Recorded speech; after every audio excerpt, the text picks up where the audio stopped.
BJP कोई वजूद नहीं है यहाँ पे। वजूद नहीं है। अरे अमित शाह आ रहे हैं, योगी जी आ रहे हैं। अमित शाह आ रहे हैं, बात सही है, पर यहाँ पे जो है कांग्रेस ही जीतेगा और कोई नहीं जीतेगा। ऐसा क्यों? था तो इसमें सांसद महोदया भी पहुंच गई थी, तो वहाँ भरे मंच, उसी मंच पे जनता ने उनके विरोध में नारे लगाए कि आपने हम लोगों के लिए कुछ नहीं किया, आप यहाँ क्यों आई। आपको ठगा महसूस किया है तो चुनाव तो जनता लड़ेगी, नेता तो चुनाव हरदम लड़ते हैं, लेकिन इस बार जनता चुनाव लड़ेगी। नहर है, वहाँ की रोडें खराब थी, कुछ गड्ढे उड्ढे काफी ज्यादा हैं और वो उन चीजों पे काम अभी हुआ है। महंगाई बड़ा मुद्दा है, सबसे बड़ा महंगाई मुद्दा ही है। नमस्कार, आपके साथ मैं हूं सचिन तिवारी। यूपी की सियासत में सबसे ज्यादा सरगर्मियां अमेठी और रायबरेली लोकसभा सीट को लेकर देखने को मिल रही हैं। आए दिन दिग्गज नेताओं का जमावड़ा यहां पर देखने को मिल रहा है, दिग्गज नेताओं का आगमन हो रहा है। इस वक्त हम अमेठी लोकसभा सीट में मौजूद हैं। बातचीत करने के लिए हमारे साथ कई लोग मौजूद हैं, जिनसे हम बातचीत करेंगे और माहौल को जानने की कोशिश करेंगे। क्या नाम है? मेरा नाम तनवीर अहमद है जी। क्या कुछ लग रहा है, जिस तरीके का माहौल है, लगातार दिग्गज नेताओं का आगमन हो रहा है? देखिए भैया, अमेठी के साथ साथ भारत की जनता ने भी चुनाव की बागडोर अपने हाथों में ले ली, कमान खुद संभाल लिया है। इस अहंकारी और तानाशाही सरकार को उखाड़ फेंकने के लिए जनता खुद मैदान में उतर आई।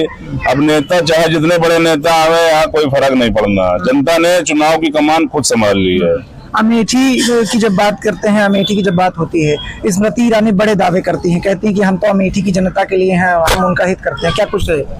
अमेठी की जनता पिछले 2019 के चुनाव में जो स्मृति ईरानी जी हमारी सांसद महोदया यहाँ से वादा करके गई कि हम चुनाव जीतने के बाद 13 किलो शक्कर जनता को देंगे, ना तो शक्कर मिली, और जो कोटे में शक्कर मिलती थी वो भी खत्म हो गई। तो 5 सालों में सभी जनता ने यहाँ देख लिया है कि ये सरकार सिर्फ झूठे वादे और जुमलों पर ही टिकी है। इनका कोई काम जनता के हित में नहीं है।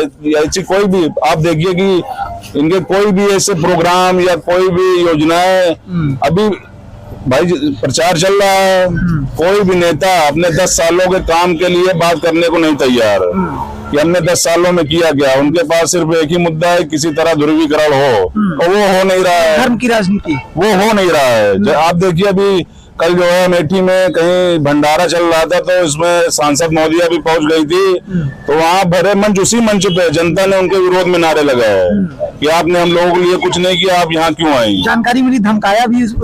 उसके बाद माइक पे खुद जो सांसद महोदया वहाँ की जो जनता थी, उनको धमकी भी दे रहे हैं कि अगर इस तरह हुआ तो तुम लोग के लिए ठीक नहीं होगा। तो ये सरकार सिर्फ डरा कर राजनीति करना चाहती है। मतलब विकास इनके लिए कोई मुद्दा नहीं, इनके लिए मुद्दा है कि अगर कुछ बोलोगे तो कार्रवाई हो जाएगी।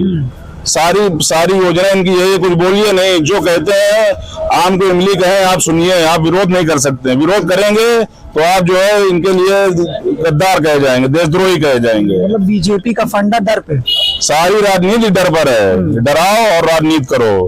आप देखिए, खुले मंच से धमकियां दी जा रही हैं। क्यों धमकियां दी जा रही है? जब आपने 50 साल विकास का काम किया तो आपको धमकी देने की जरूरत ही नहीं है, जनता खुद आपको चुनेगी। मगर यहाँ पर उल्टा हो रहा है। अगर आप सवाल करते हैं कि आपने हमारे समाज के लिए कुछ नहीं किया, तो भरे मंच पर आपको धमकी मिलेगी कि चुनाव बाद देख लिया जाएगा, चुनाव में देख लिया जाएगा। तो इस तरह से जनता भी समझ चुकी है कि ज्यादा दिन चलने वाला नहीं, इसीलिए जनता ने चुनाव की बागडोर कमान अपने हाथों में ले ली है। देखा जाए तो कई दिग्गज नेताओं ने भारतीय जनता पार्टी का समर्थन किया। हाल ही में मनोज कुमार पांडे भारतीय जनता पार्टी की तरफ गए। क्या कुछ उसका असर होगा? भैया, जब जनता बागडोर संभाल लेते अपने हाथ में, तो नेता के भी कोनो वकार रह नहीं जाते।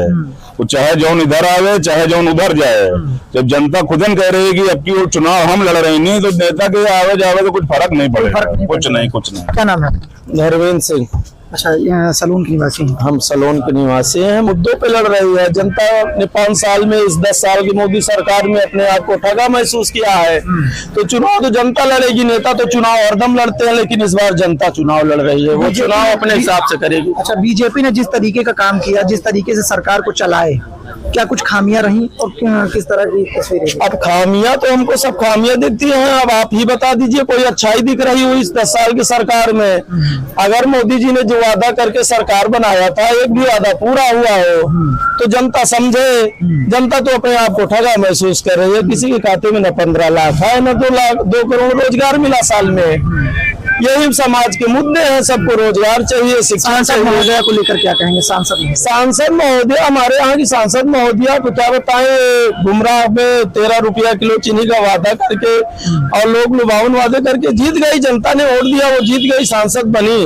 लेकिन इस बार हमको लगता है कि वही जनता मकान उनको बनवा नकार दिया है। है ना, मकान बनवा दिया। मकान बनवाने से तो गांधी परिवार का रिश्ता तो बहुत दिनों से है यहाँ। उनका मकान इनसे पहले से भुए में बना है, तो मकान बनवाने से नहीं होता, आत्मीयता होनी दिखावा किया क्या चाहिए। ये मकान? दिखावा ही समझिए इसको, दिखावा समझिए। मकान तो बहुत होते हैं, बड़े आदमी है, पैसे वाले हैं, सब बैंक के तो कई मकान होते हैं, कहाँ कहाँ मकान होंगे। वैसे अमेठी में भी हो गया। ये तो है नहीं कि इनका केवल अमेठी में मकान है, लेकिन हम दावे से कह सकते हैं ना कि राहुल गांधी जब पर्चा भरते हैं तो उसमें केवल एक मकान दिखाते हैं, वो भुए मऊ का है, वो रायबरेली में। 100% बीजेपी क्यों जीत नहीं रही है? बीजेपी कोई वजूद नहीं है यहाँ पे। वजूद नहीं है?